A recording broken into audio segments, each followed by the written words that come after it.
Hello' everyone, বনৌষধিযুক্ত এই মাগুৰ মাছৰ জোলকণ কাৰ কাৰ প্ৰিয় জনাবচোন।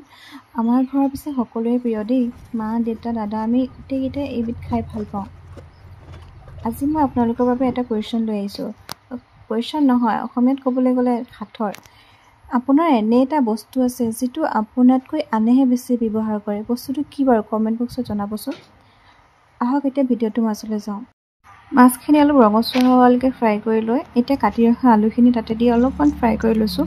এতিয়া সেইখন কেৰাহীতে জলকীয়া, নহৰু আৰু পিঁয়াজ দি অলপ ভালদৰে ভাজি লৈ মিক্সিত পিচি ৰখা বনৌষধিযুক্ত শাকখিনি দি অলপমান ভালদৰে ভাজিব দিছোঁ।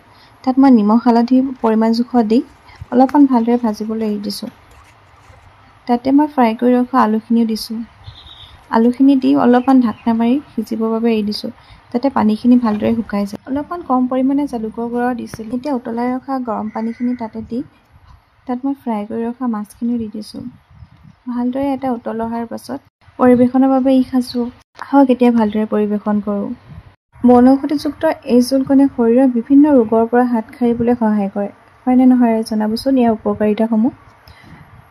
ভিডিঅ'টো শেষলৈকে চোৱাৰ বাবে বহুত ধন্যবাদ থাকিল।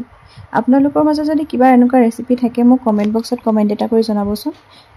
আৰু ভিডিঅ'বোৰ ক'ৰ পৰা চাই আছে জনাবচোন।